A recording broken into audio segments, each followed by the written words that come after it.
Okay, so I'll start. Yeah, let me start my screen. Okay, I'll start and then I'll ask, Okay, you okay. sharing later.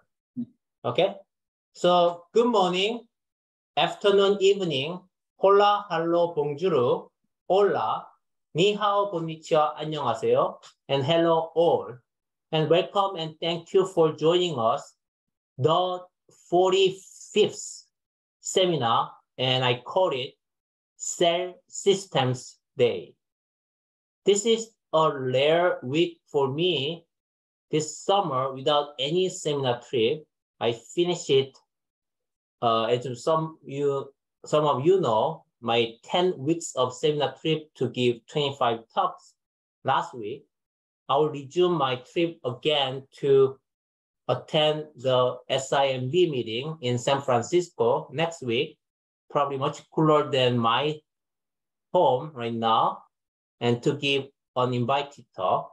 And in fact, yesterday, my housing roof is leaking, and I want to repair that one soon.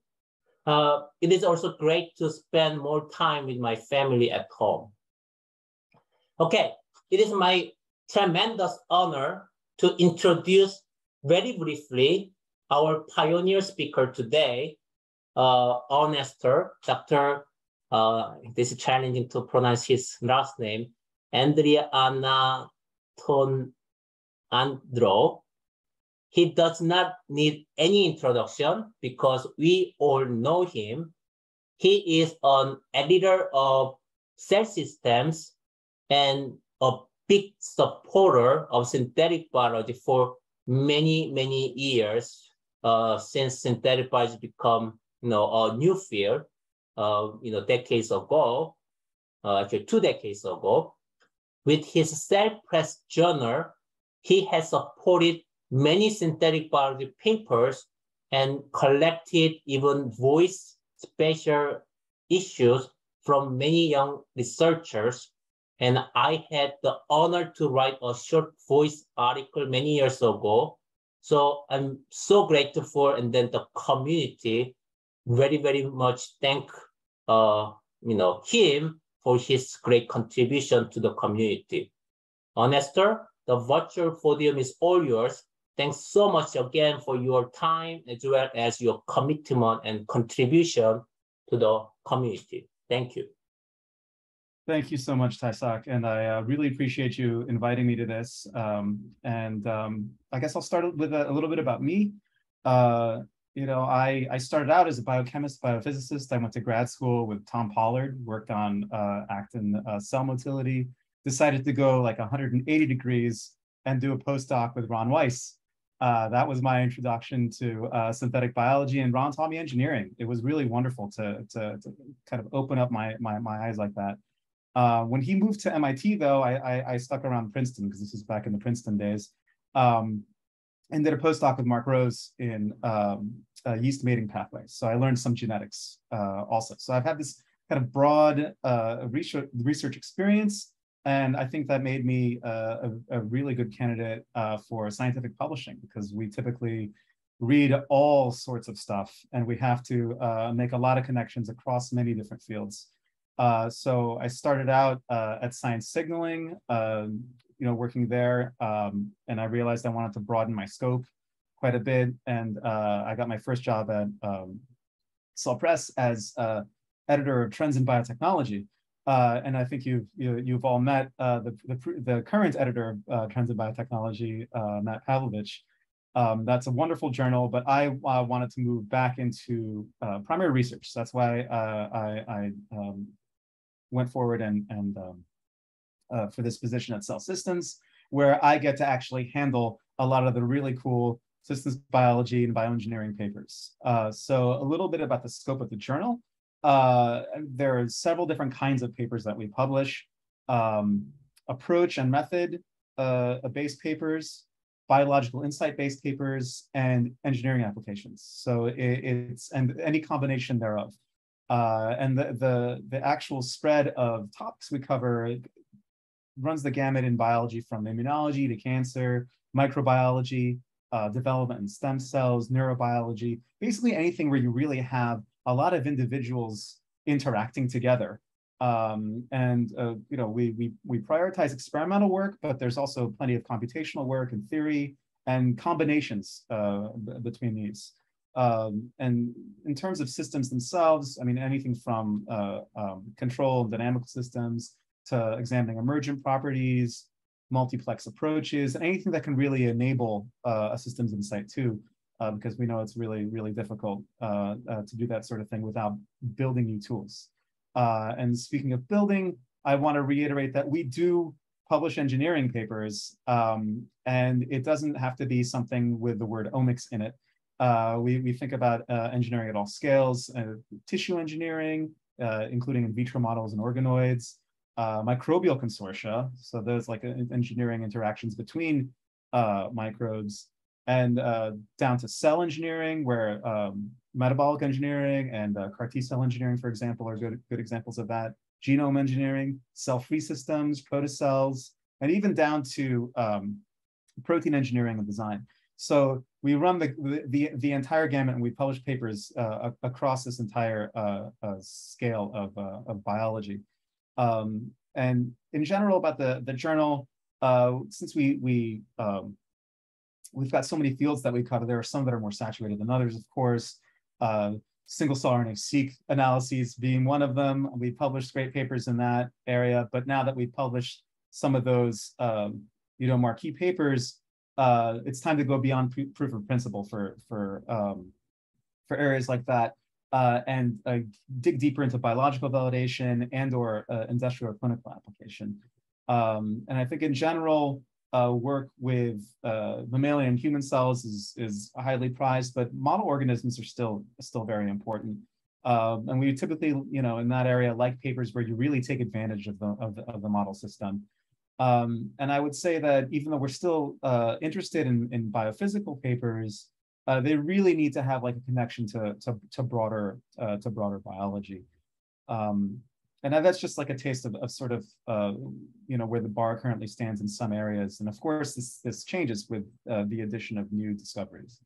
At the journal, we really prize transparency. That's sort of like the major ethos of the journal. We encourage sharing of data, sharing of code, because in the end, our take on this is that we really want to help you share your insight with others. And for us, the important thing is not just the citation number on your paper, but it's the idea that someone can read your paper and build something out of it. You know, it could be a year from now, 2 years from now, 5 years from now, but it really makes us happy as editors when someone uses your work to help their work. So that to us is part of our you know, our contribution to helping both biology and engineering. And for synthetic biology in particular, for some of the stuff that we're looking for, we encourage you to build the circuits, demonstrate the design principles. Like implementation of the idea is for us the most awesome thing. And for things that are a little bit more proof of principle, a good argument for unmet need and potential utility is very, very important, because in the end, we want others to be able to build from it. And even if you can't implement it in the application context that you like, maybe the next researcher can do that. So we find it very important to be able to enable that sort of thing. So yeah, and I guess what I'll leave you with last in terms of publishing and publishing with us is talk to your editor. I mean, I think that's something that a lot of researchers don't realize is it's a very viable option. If you're interested in the journal, you want to know whether something can make a good fit in a journal, talk to your editor. We're interested in science. We'd love, even if you don't have a paper right now and you just want to talk about the field, I love those kinds of conversations. So that's how I'd like to leave it. And thank you again, Tai-Sok. And I'm really looking forward now to see this talk. Amazing.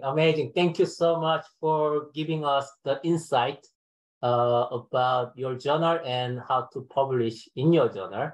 And my interaction, you also mentioned multiple time interaction, you know, that could be between bacteria, and bacteria host, whatever, and also big interaction. But another important interaction is human interaction. And my interaction with you when I tried to publish in your journal was great, because actually he guided us to the right direction, to publish. And then later on, he also emphasized about sharing openness. And then we actually include all the data set, raw data, everything. And I believe that will be really useful information for other researchers to reproduce and also use our data to go to the next step. So he is truly pioneer, basically making the community build something together and then contribute together. So I'm really appreciated, his effort and contribution. Thank you so much.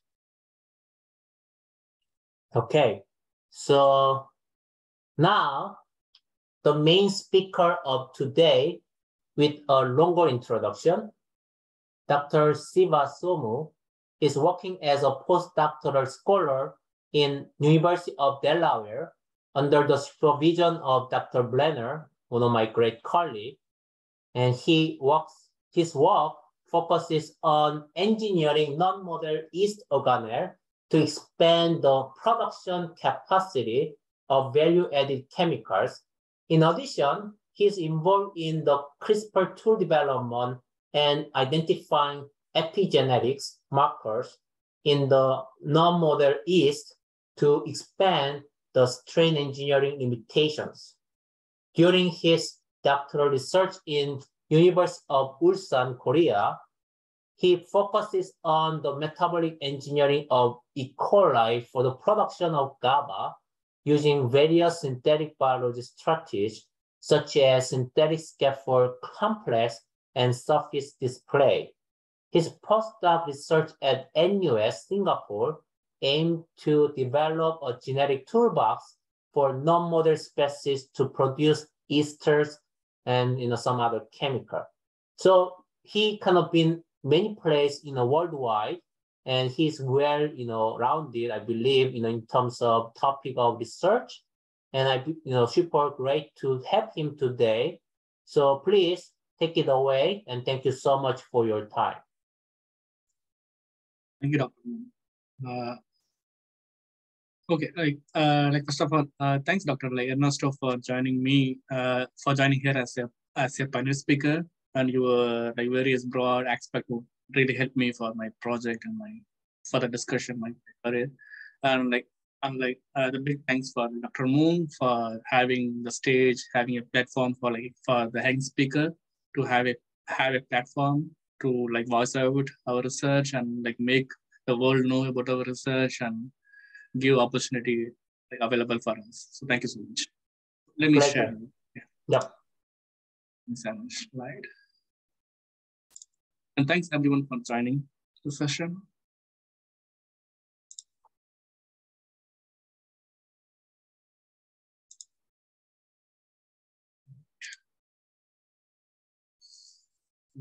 Let me get.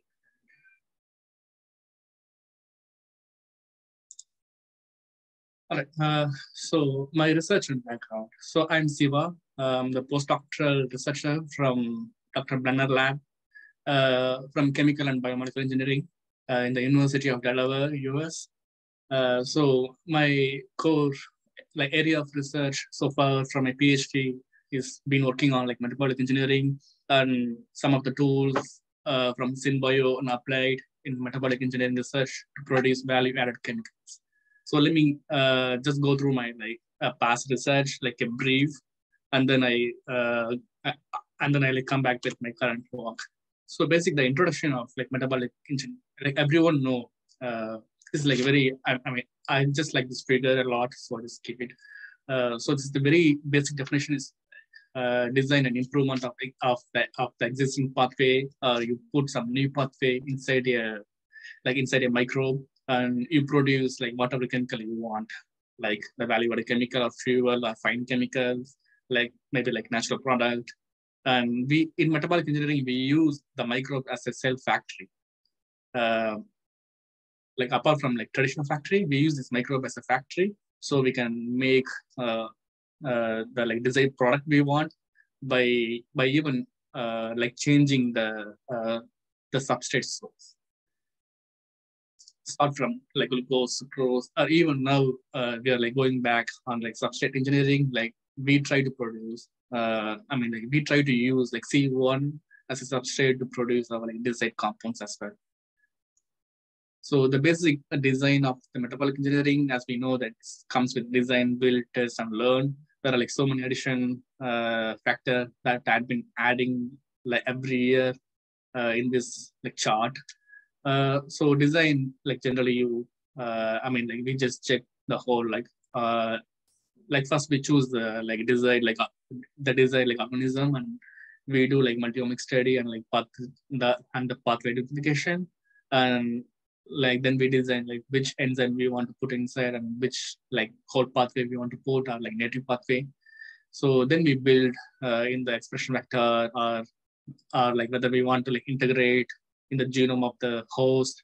Then we change its like promoter or terminator, and like increase the strength of the promoter, and we use the synthesis scaffold strategy and like many like gene like circuits like strategies to build the construct.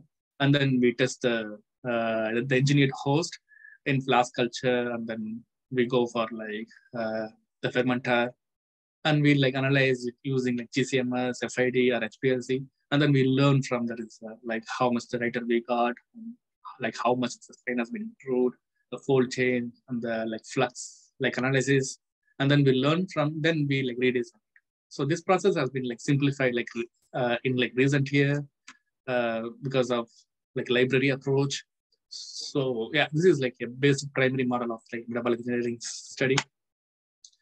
Then from that approach, in my PhD work, I focused on like synthetic scaffold in the production of the metabolites.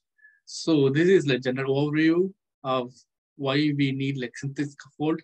This is the pathway that's like non-optimized pathway, when there is like two genes in a cell, like X and Y, it get like transcribed and translated into like protein or enzyme, and then it like assembled in the metabolic pathway. When the input flux A goes into like the like X enzyme, and the B it may get like diverted into like different reaction because of a lot of the competing reaction that happening in the cell.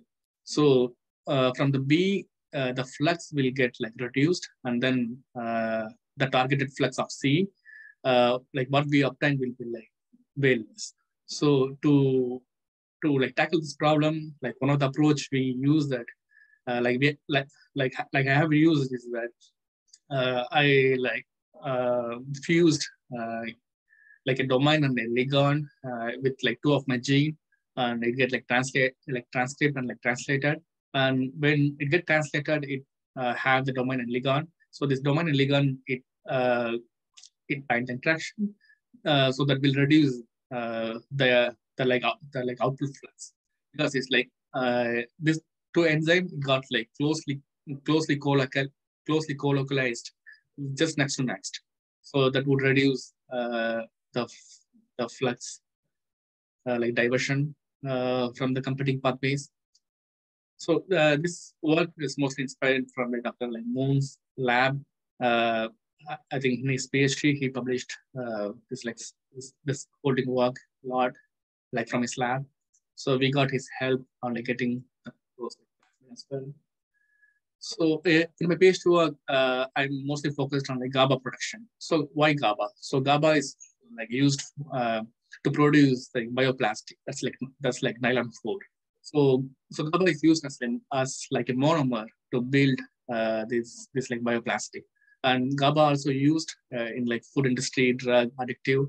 It also used to like relax your mind. It like calm down your brain. And in like Korea, like Korean Research Institute of Chemical Technology, they are like they were like mostly focused on like producing this GABA from like bio-based. So this is the general pathway in an E. coli cell. So how the GABA is produced is when the cells start to use the glucose as the carbon source, it goes to like glucose like glycolysis, and then it goes to the TCA cycle. From TCA cycle, it like shunt towards the GABA shunt, and from the glutamate, like with the help of GADB, this GADB will like convert like glutamate to GABA, and like there is like another enzyme called GADC that's present in the membrane. So like what it does is like it acts as like antiproton. So it import glutamate, and at the same time it also export the GABA like outside the cell.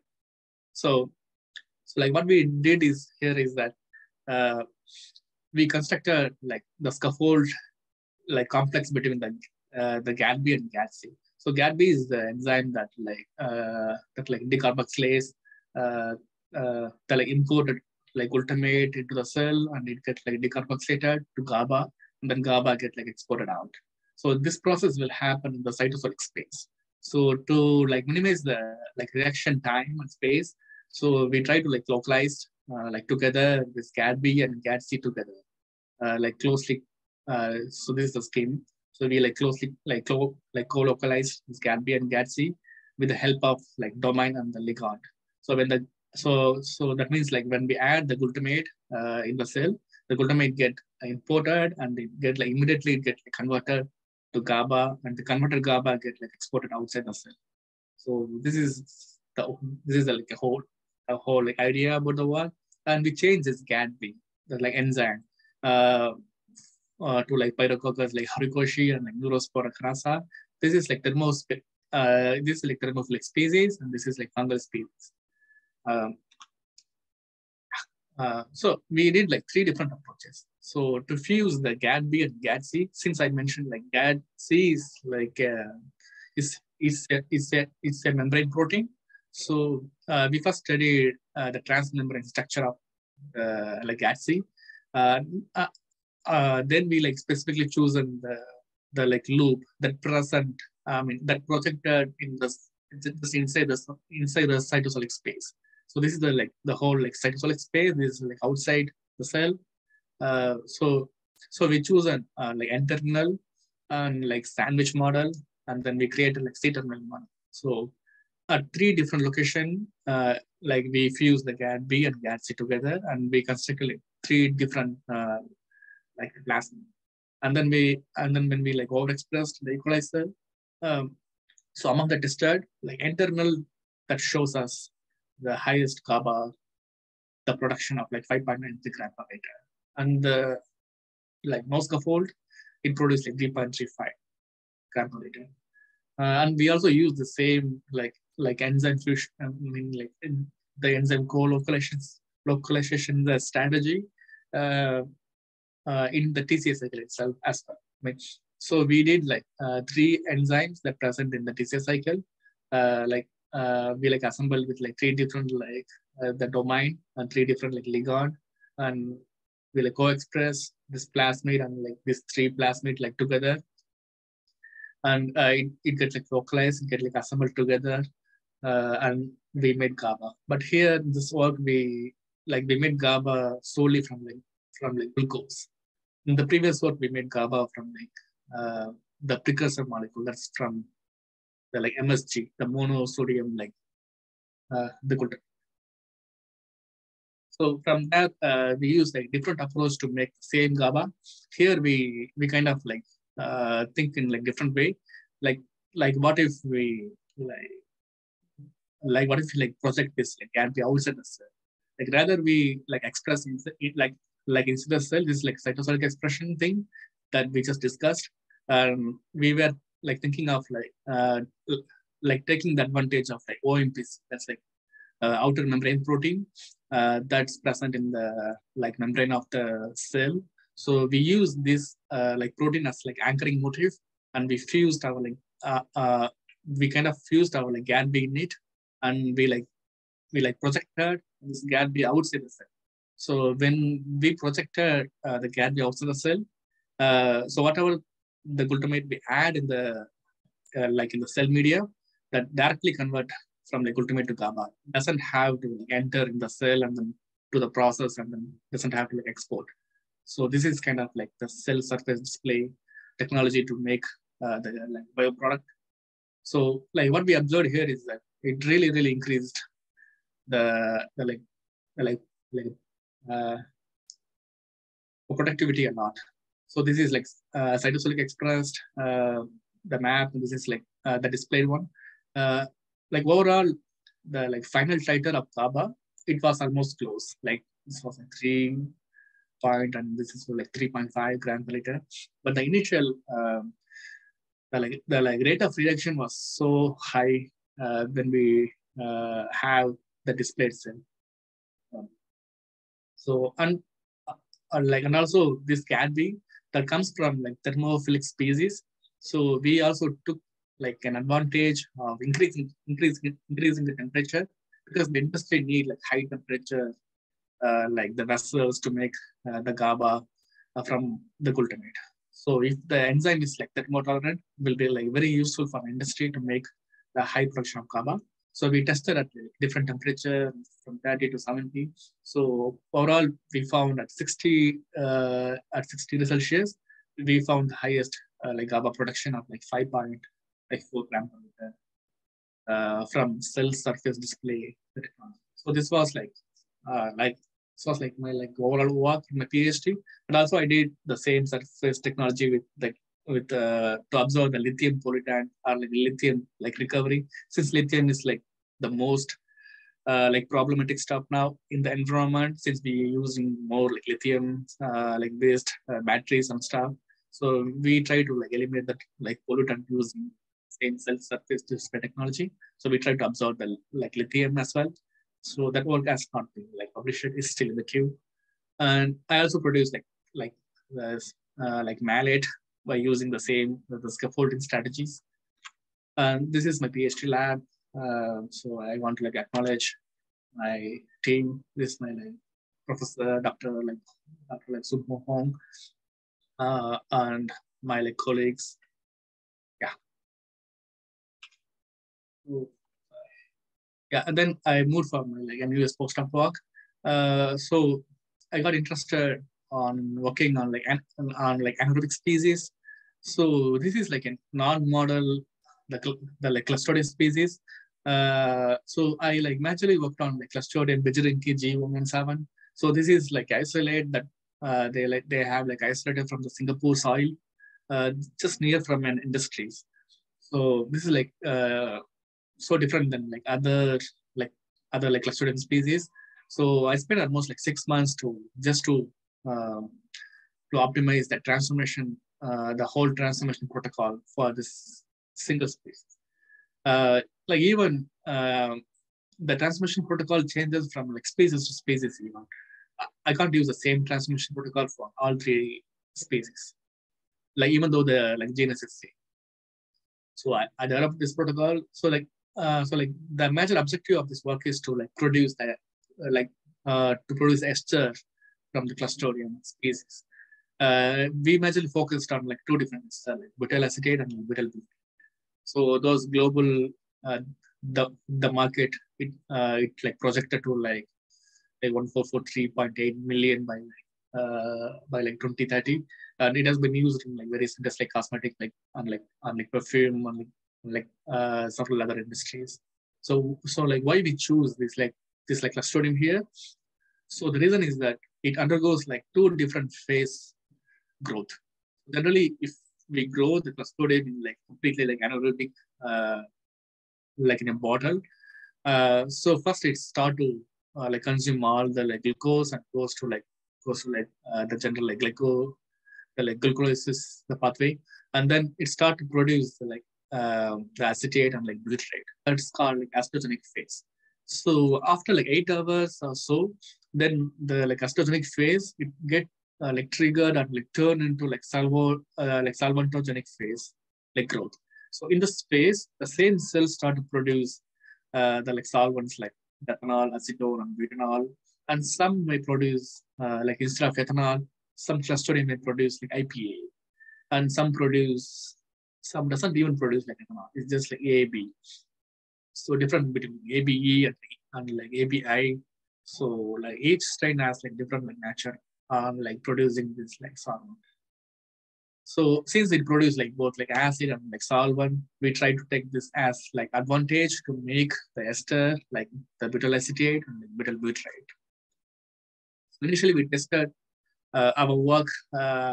We just started our work in engineering the yeast and color. We just want to like first check if our enzymes work fine. So we got like ATF, that's like alcohol acyl transferase. That enzyme, like nature of the enzyme is to like estify the like acyl CoA and like butanol, and it makes like butyl acetate.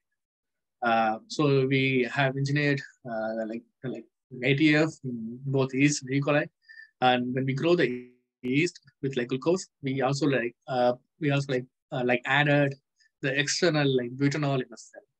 So now the yeast it like having both like glucose and butanol, it started to eat, and with the expression of like ATF, then it should be like having produce the like butyl acetate. And we have like carbonic phase to separate those butyl acetate from the cell. So this is the data like when we add like 0 gram, like no butanol, there is no butyl acetate. When we add like 5 gram and 10 gram, the concentration has been increased, like the butyl acetate concentration has been increased. With the yeast, it reached almost 8 milligram per liter. And with E. coli, we got only like 16 like milligram, because like E. coli is like very like toxic to the like butanol. So yeah, and then from here we we got the idea of, okay, the cell now making this ester. So now we did like transformation technique to optimize. We constructed the plasmid for the Clostridium species, specifically for Clostridium, the Bajranki G117. We transformed. I spent almost like 6 months to just optimize this transformation like protocol. And then yeah, and then we also like try to look for the native spark promoters. Like Clostridium generally doesn't have like more the like promoter. They have only like few. It have only like few choices of the promoter. So we try to to know like more like native spark promoters. So we had like RNA-seq data, and we got like the expression profile of the whole genome.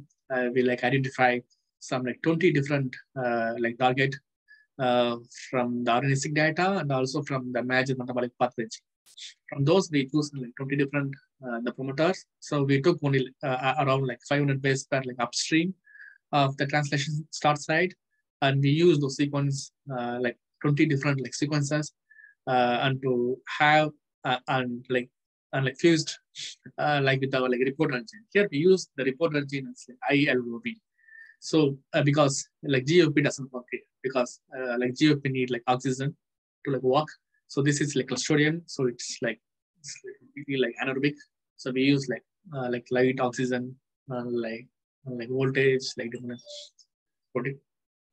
and we use this like reporter gene, and we like characterized, and we have like identified like 3 best like promoters like X, Y, Z. I'm not showing this here because the data is not like published. And we use this like 3 newly identified promoter, and did the expression of like ATF gene, and we choose like ATF from strawberry. Like previously, we tried to use like different kind of like the ATF from yeast. Then we moved on like the strawberry ATF, and then we used like 3 different like newly and like identified those like promoter and tried to express it, and we got around 10 like milligram per liter of like butyl acetate, and like 12 milligram per liter of like butyl butyrate. But still it's too low. I think still it's not really possible to achieve like gram per liters of the esters in like Clostridia. I've seen like Sangyupli pepper, like once I was in Singapore, they kind of achieved almost close to like 30 milligram like per liter. It's like close to the range. And my acknowledgement for my Singapore work, my PAs and Zokan, and my like fellow like colleagues, whoever I work with in Singapore. And my like coming back to my current work. So this is like one of my like main project. I've been like working in like University of like Delaware. So far in like doctor's like Brenner lab. So the project is like pathway localization and like redox engineering of Lipolytica for fatty alcohol production. So we know like yeast have like different like compartments, right? Like the peroxisome, like vacuoles, and like mitochondria. So the background of the work. So why fatty alcohol? So like why we need to like produce fatty alcohol? The reason is the market has been like projected for like $7 like USD like billion by 2025, and among the different fatty alcohol chain lines, like right now, like the medium chain fatty alcohols, like from C11 to C14, has like high demand because those fatty alcohol chains has been like majorly used in like soap, detergent, and and and it has been said that from C15 to like C22, those like the long chain, the long chain fatty alcohol, that market would grow like that would grow in future because of like heavy demand on like cosmetic products like shampoos and like lipstick and like shaving cream. So yeah, so fatty alcohols have like various chains as well. So depends on the fatty alcohol chain length, their like market value also changes. So these are the list of the key companies. Those are like right now making those like fatty alcohol. For example, like Royal Dutch Shell, PNG, US, and Godrej in India, and like Malaysia, the like Emery, like oleochemicals. So this fatty alcohol can be also be like derivatized and can be made the pesticide and like pheromones. So these are the companies like they are like right now they are like making the like pheromones as well from the fatty alcohols. So this market also been like increasing a lot. And so let's see. So what is the like current technology? Like how they make this fatty alcohol in the industry? So there are like two routes. Like right now, one they use the traditional the fossil fuel. That's very like unsustainable. That we know it causes the like climate change, the like global like the like climate crisis as well. So what they do is that they take the fossil fuel and then like refine it, and they get like ethylene. From the ethylene, they like oligomerize and they produce the fatty alcohols. From fatty alcohols, they make all the fatty alcohol, the derivatives as well. So the like other strategy right now the industry using is that from the palm oils. So they cultivate a lot of the palm oils. They literally like destroy like most of the forest in Indonesia and Malaysia, and they like destroy the forest, and they use the land just to like cultivate this like palm farms. From the palm farm, they make the palm oils. And from the oil, they use catalase and like other stuff to like hydrogenate, and they make the fatty alcohols. So these are the two the commercially the used like technology to make the fatty alcohols. So both are like unsustainable because the first technology, as we know, is causes like climate change. The second technology causes like habitat loss, the deforestation, and now the like forest animal also the like population also been like declining. So this is also not like sustainable. So still, when we see the like market, still, I mean, so some like 27.6% of total fatty alcohol has been like produced from the petrol-based like feedstock. Among that, like more than half of it, like 54.52% of the fatty alcohol, all been like derived from the fossil fuel industry in like North American like countries. And like the rest all I mean like most of the like Asian country they're using the like palm trees to like get their like fatty alcohols, because the one main reason is that that's like mostly like a tropical zone like continents, so they can easily grow the palm oils, like the palm trees, and then they get the palm oils and they make the fatty. So to replace this like current existing the technology, so we use the microbes as a cell factory. So we choose here the like Eroia lipolytica.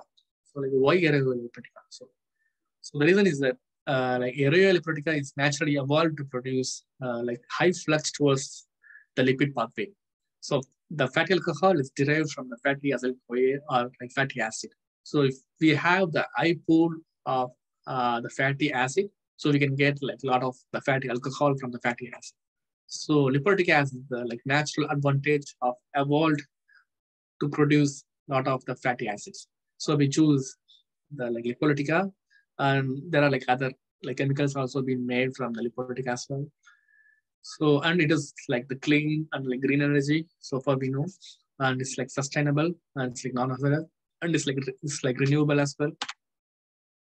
So from that, like rather be like so instead of we producing the fatty alcohol for the cell, we target like a specific the compartment of the cell. Here we choose the peroxisome.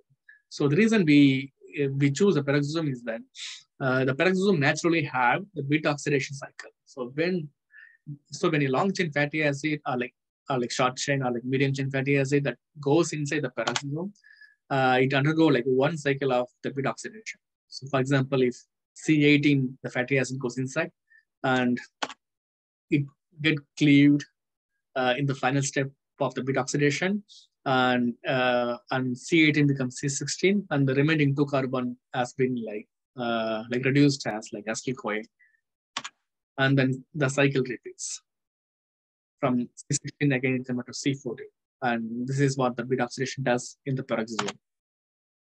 So what we tried here is that we tried to like localize our like the fat. Fat is like fatty acyl-CoA like reductase.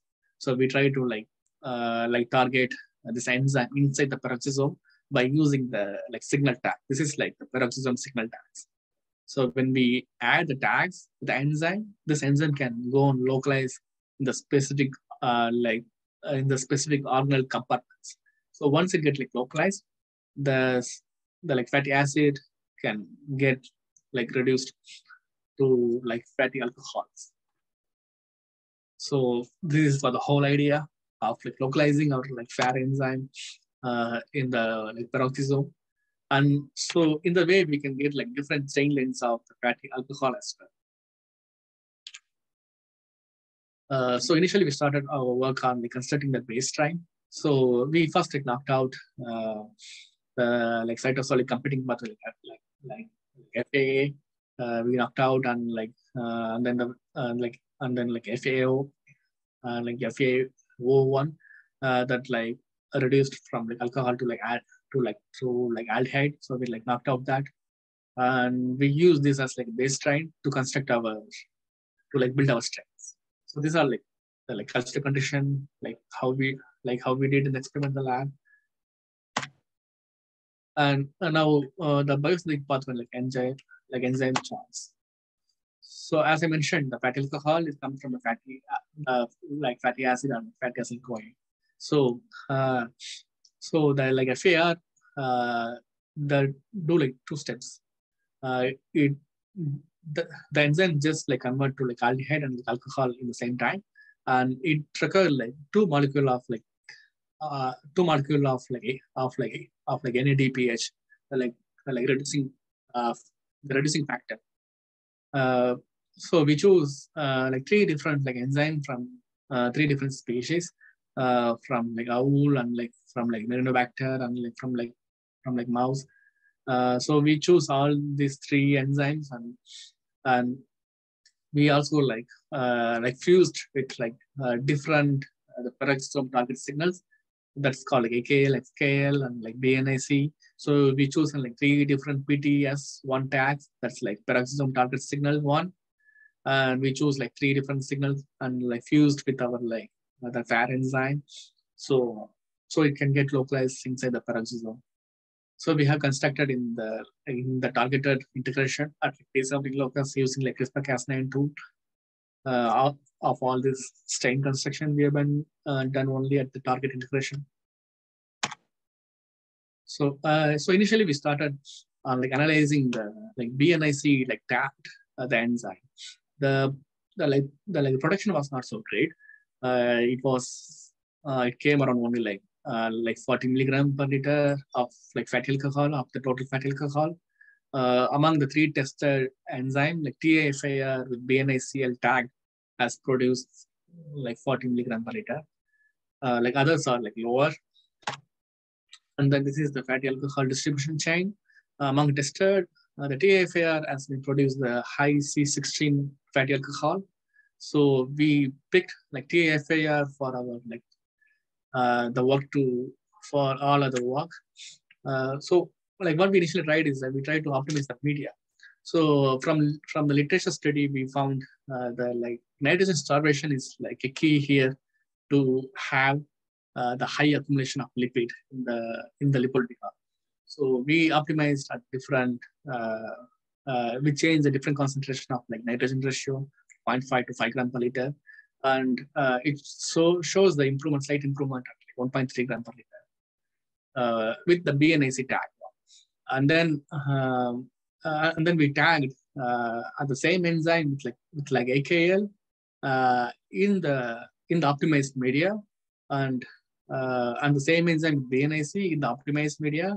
I mean here I'm just referring the optimized media in the sense of adding like 1.3 gram per liter of the ammonium sulfate. So this optimized media with the BNIC, it improved like 100 milligram per liter, and with the tag of with the other signal tag of AKL, it improved almost like 360 like milligram per liter, day 7 of the culture. So still with using different tags, so we thought of different idea on how to improve it further. So we used the like enzyme fusion approach here inside the peroxisome. So this is like, so as I mentioned, like beta oxidation, right, in the peroxisome. So from like 3 keto acyl CoA, it used like the 3 keto like acyl like thylose. This enzyme, it cleaves the fatty acyl CoA chain. I mean to like acyl CoA, and the rest will go for the next cycle of beta oxidation.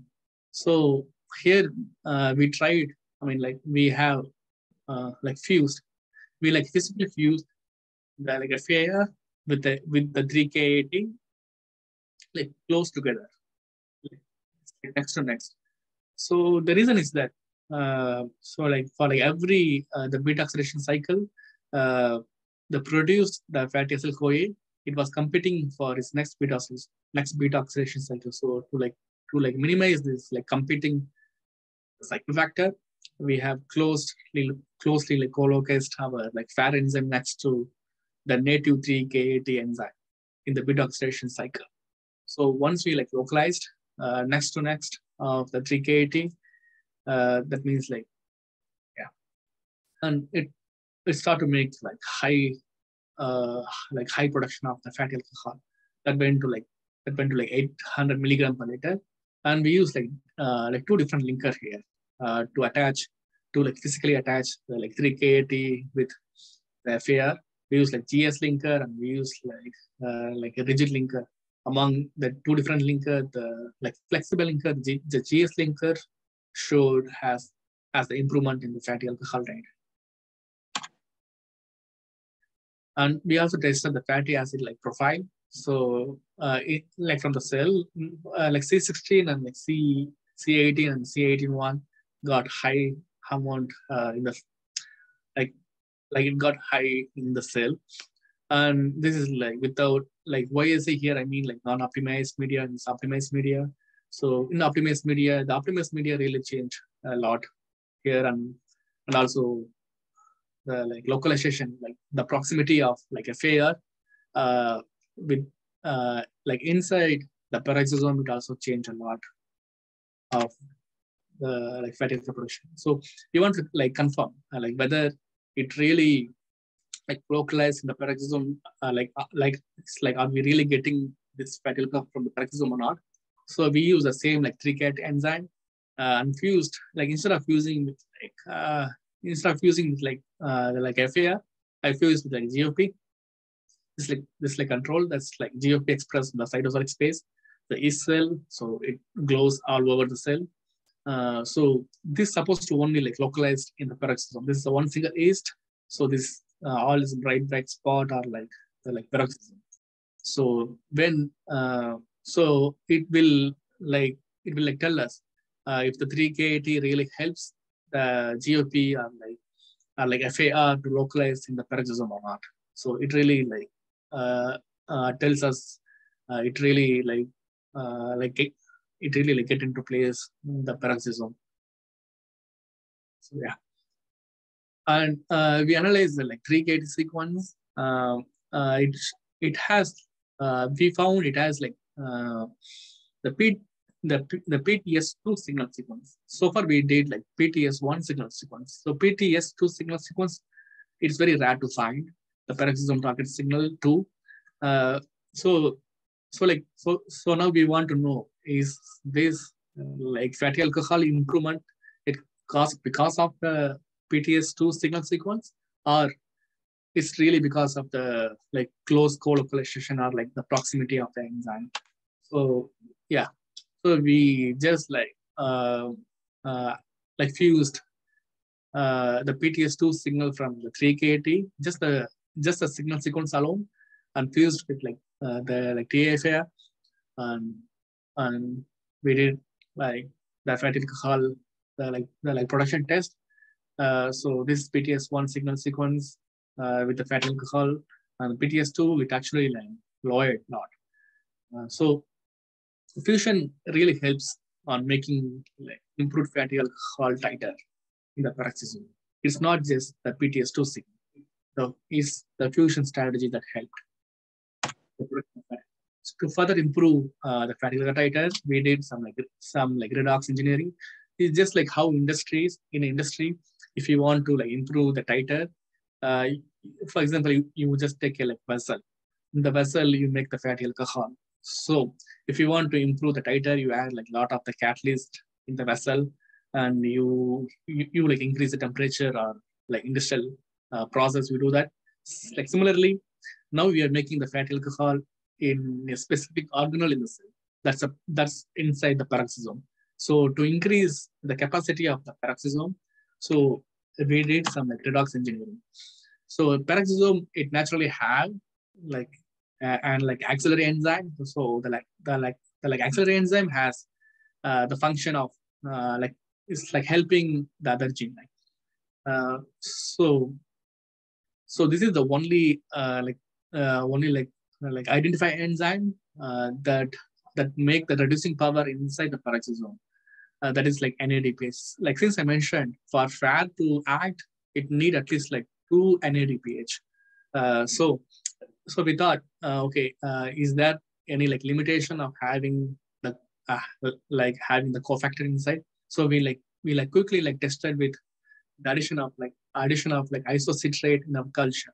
So what it does is that when you add like the isocitrate in the culture, the higher isocitrate goes in the peroxisome, and the activity of like IDP3 enzyme get like increased. So when this activity of enzyme increased, it produced like more of the reducing power. If it have like more reducing power, it goes and start making like higher amount of the like fatty alcohol. So we tested and it does improve the titer. And so yeah, this is like one approach.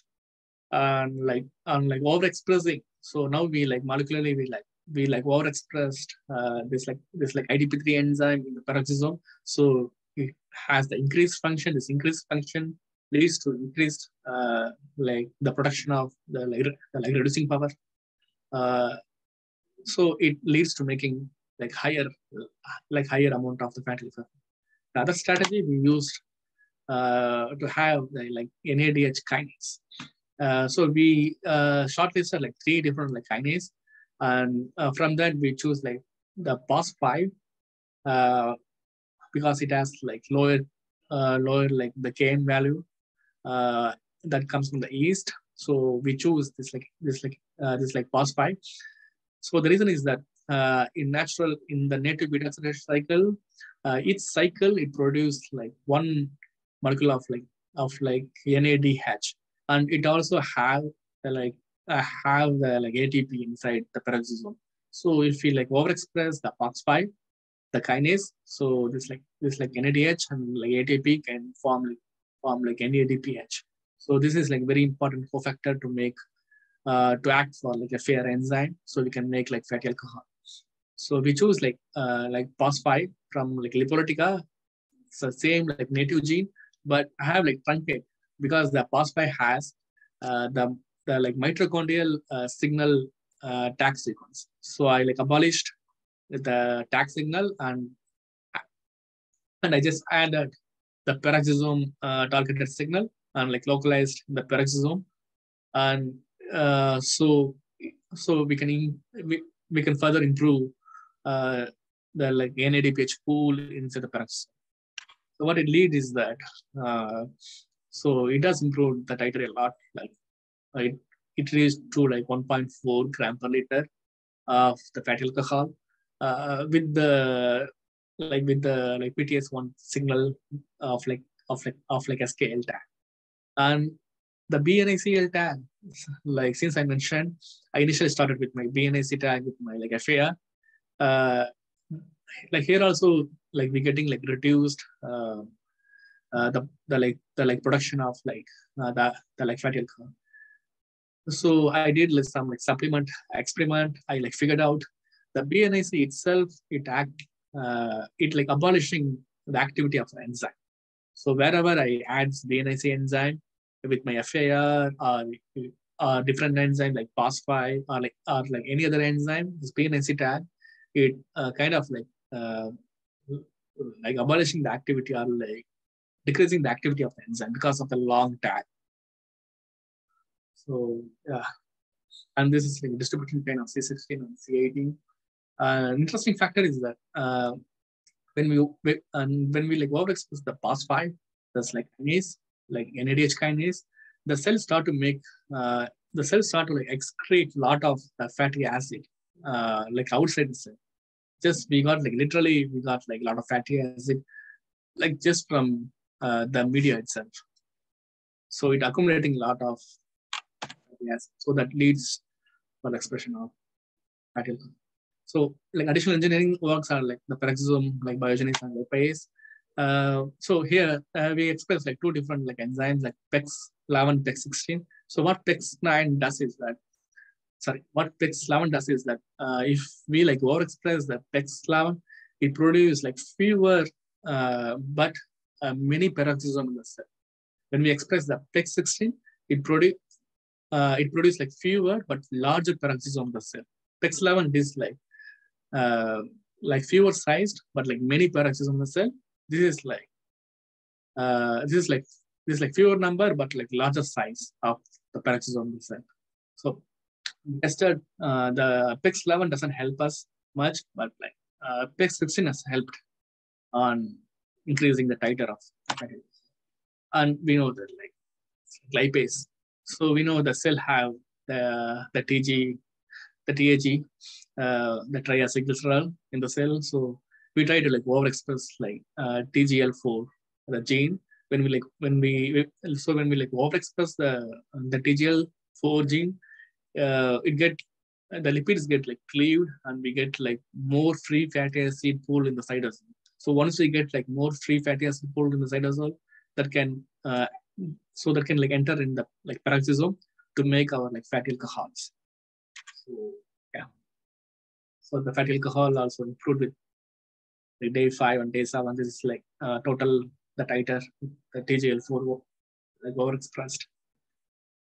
This is like all the strain engineering work. We have all the important strain engineering work. So the production has been increased with the following strategies, like the fusion of, with the fusion strategy, like 3K and 3FAR, and with using the GS linker and like PEX16 expression, and with the kinase expression as well. and with the auxiliary enzyme that increase like reducing food in the peroxisome. So we still have like, 2 or 3 experiments like pending. So like my acknowledgement to Dr. like Planner, the PI of my lab, and my like fellow colleague Mike and Dr. Chris, Vijay, and Ismail. So in progress of the work is like we have filed like provisional patent with like University of like Delaware with the work with the like fetal alcohol work, and we are like preparing for like manuscript, and we also trying to scale up our like product in the bioreactor. So that's it. So these are my research expertise. Wonderful. Thank you. I have actually one question, but before I ask, Ernesto, do you have any challenging comment or question? Sure. I don't know how much this will overlap. I mean, I have several. I was actually really, well, let me go with this one. I was really intrigued by your engineering of the peroxisome.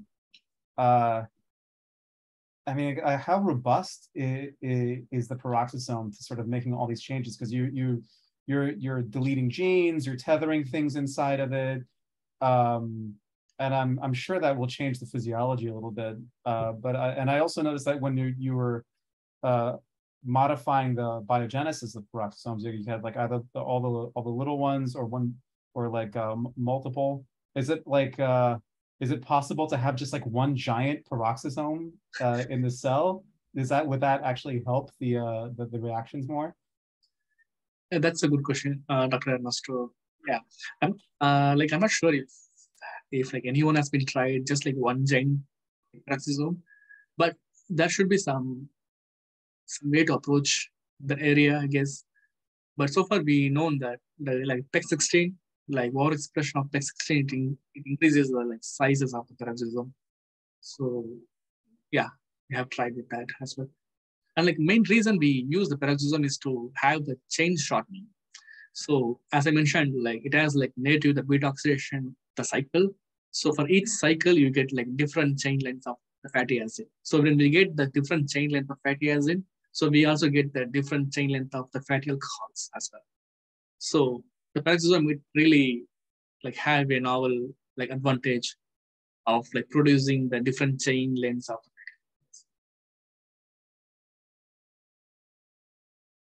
So you can ask more question.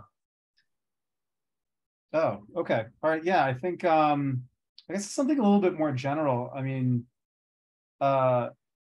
this is we would consider this, I guess, a non-model organism, right? I mean, it's how do you find the difference between trying to engineer a model organism versus a non-model organism? And is there some sort of trade-off between like tractability and actually being able to have novel function? And I mean, I guess, what do you prefer, and what sort of like what kind of tips or tricks do you have for for handling that? Yeah, that's a good question. Actually, I would go with like the choice of the species. Like, for example, like it's like here I'm making like oleochemicals. So I definitely go with like the like non-model Lipolytica because it has naturally evolved towards like high flux towards the lipid. So it's very easy for us to like engineer those. I mean, it's hard, but still, like if we do the engineering work, it gives us like great potential to having like high production of that item. Like instead of going to E. coli and try to increase the flux towards the lipid, and then we go for the like oleochemicals.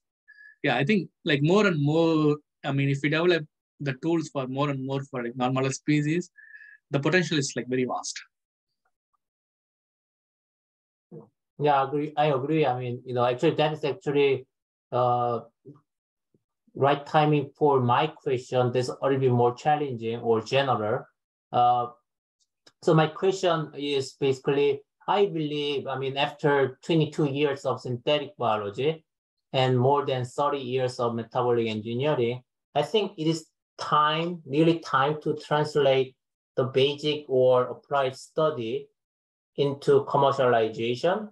And actually that we have been seeing, last decade, but not,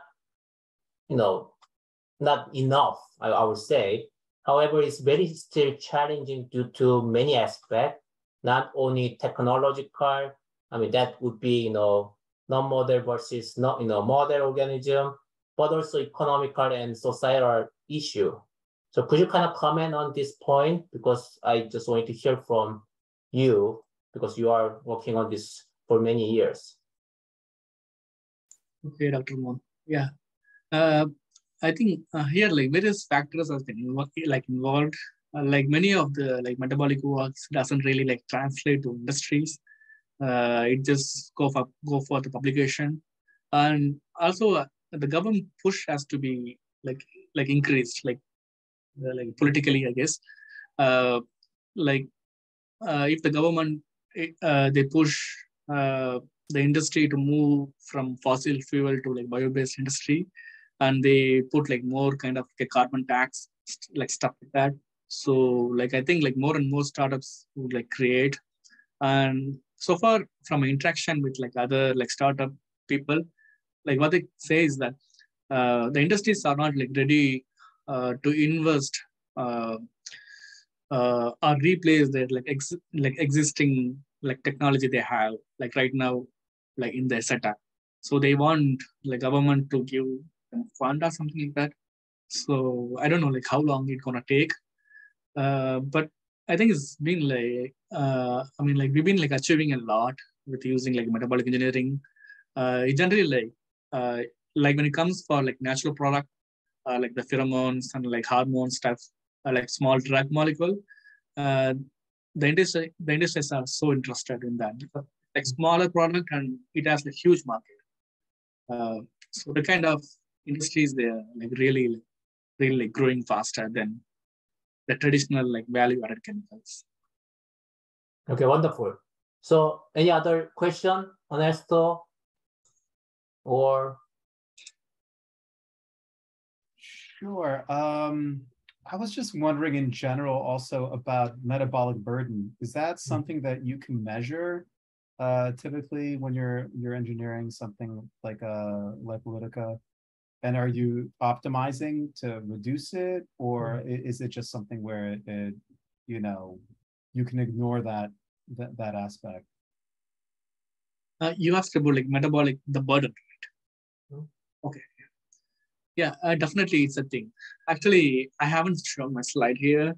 I tried like integrating the same gene in like two different like locus of the like genome.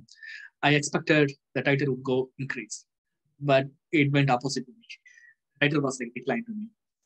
So like choosing the right side and the right expression level is also very it's very like crucial with this like microbial engineering and like making product. So right now I'm like trying to identify like different the target locus in the genome where I can like stably integrate. And also I think here like epigenetic factor also here it like contribute with the like with the like with the like production. Like even though I mean like one of my colleague when he tried to express this X16 in the plasmid, he got like higher product.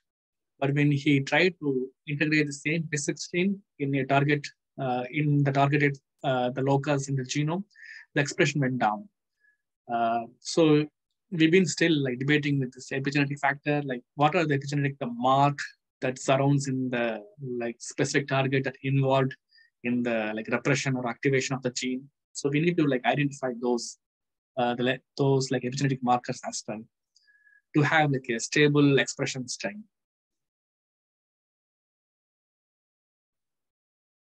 okay, so yeah, of course. I mean, there should be trade-off between getting more circuit, more gene to produce more, but also burden. That's always kind of problem in metabolic engineering or so synthetic biology for some other aspect. Do you have any additional one or? Oh, I think we've covered a lot of ground here. Sure. I really appreciate this talk. This was very, very interesting. Okay, so in that case, I close officially. So thank all for joining and staying today, especially during the vacation weeks. And I heard many people on vacation right now. So we will meet again actually tomorrow, August 5, Friday, the same time, the same Zoom link. Actually, this is the rescheduled one due to some, communication issue and some other, the travel issue I had. So we will have Professor Michael Redish from Purdue University, a member of National Academy of Engineering, and Dr. Alexander Mitkas, now from Pfizer, originally from also University of Delaware. And as usual, the follow-up informal chat will occur without recording. So please stay here if you are interested in chatting with today's speaker. And thank you so much for everyone, and I will stop recording. Just give me 1 second.